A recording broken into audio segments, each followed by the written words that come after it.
Early days, 1969 to 1976.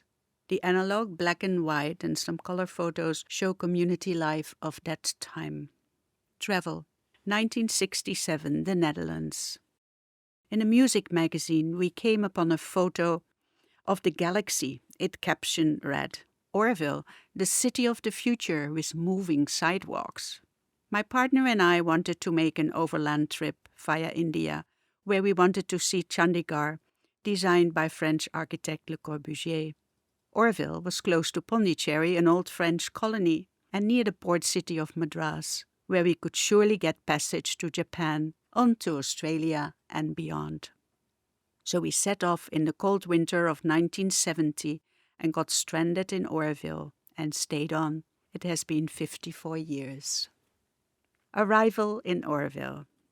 With the blue Auroville bus from Pondicherry, ferrying some Aurovillians and ashram students to work in the nursery, the bus trundled along through a tunnel of old green shady trees, passing colorful pedestrians, cows, cycles, bullock carts with wooden wheels, cycle rickshaws and an occasional motorcycle, bus or lorry. We took a turn over a bumpier, narrower road on a slight elevation. Through a small village, the road got more narrow and bumpier, and we got dropped in an empty, red laterite landscape in which there was a large banyan tree. It was May and very hot. The air above the landscape shimmered like a fata morgana. End stop, and there were no moving sidewalks to be seen. Wandering around, we met some people who also had recently arrived, and they invited us to live with them in Silence, now Bharat Niwas campus. There was a long house and some huts, about 10 people living there, and there was water. We found a small kit-roofed hut and moved in the next day. We worked at the Matrimandia site, first closing the foundation pit as it was too close to the banyan tree, and then started all over again with the new foundation.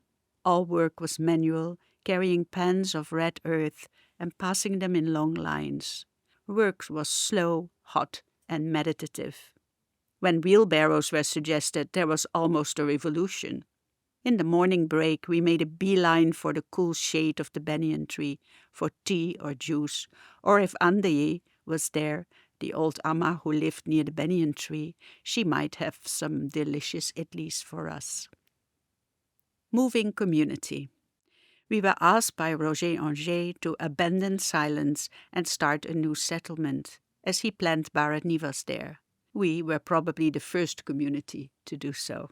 We knew some villagers from nearby Kodakarai, as we had tried our hand at dry, monsoon-fed agriculture in Silence, and they had the ancient knowledge of survival in this barren, unknown tropical land. As the landscape was so enormously empty, we wanted to be in close proximity of this small village. Surrounded by casuarina plantations and an old mango grove, we felt safe there. At that time, we had to ask the mother for permission.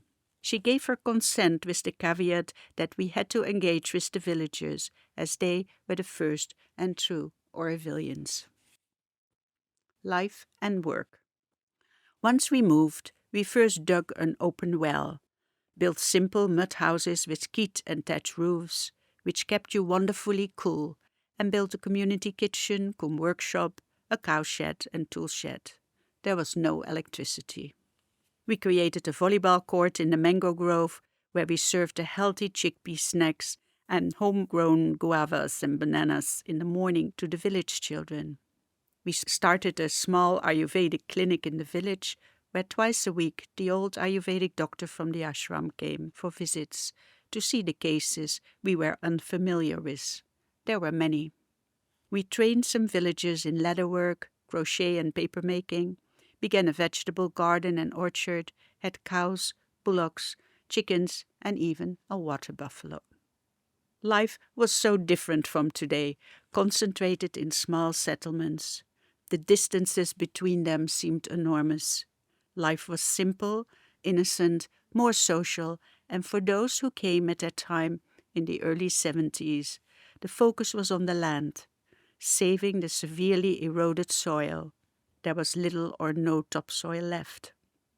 We made bunds and small earthen check dams in the canyons to help prevent the soil eroding into the ocean.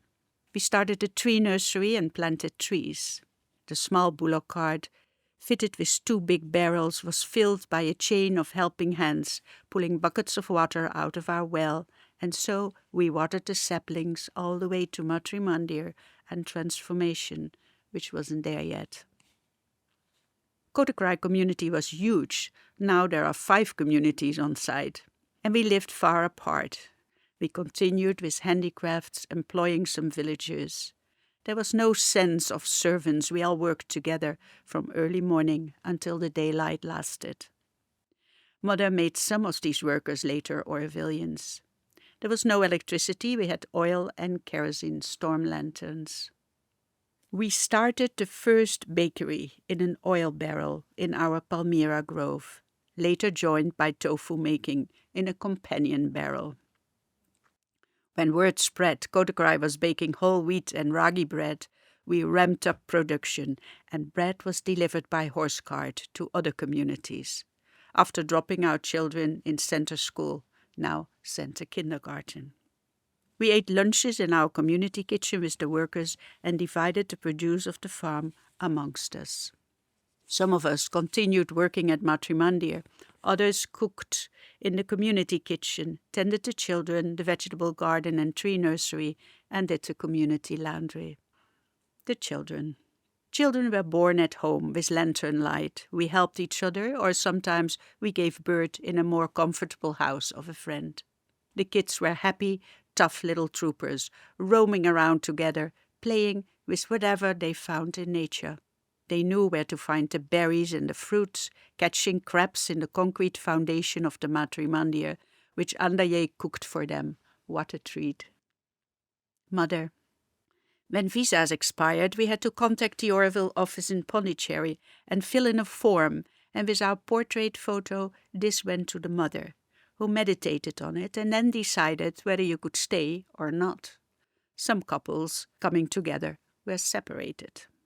We went to see Mother for blissful personal darshans on our birthdays, and on darshan days saw Mother on the balcony, the thousands in the street below utterly silent. Children in Auroville were named by Mother.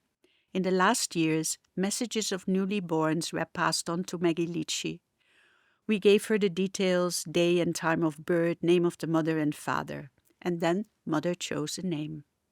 The names always had an oro or aura in them. Niloro, Aurelis, Aurovillio. She said this was the family name and more was not necessary. Being on watchman duty in Matrimandir. Once a week, from midnight to 6 a.m. in the morning, I did watchman duty in the Matrimandir. This was my favorite quiet time alone. Walking there with a swinging storm lantern from Kodakrai past the strong pull of the Kali temple, which always held me back. To arrive at the site, so absolutely silent but for the sounds of the ocean and animals of the night, jackal, nightjards, feverbirds and owls. Watching the slow change of the wheeling constellations in the enormous dome of the sky. There was a small desk, a chair, and one light above it. All the rest was pitch dark. At intervals, we had to water the cement of the foundation and upcoming pillars, balancing precariously on the steel scaffolding. This is my story of the early years, so precious, especially in retrospect.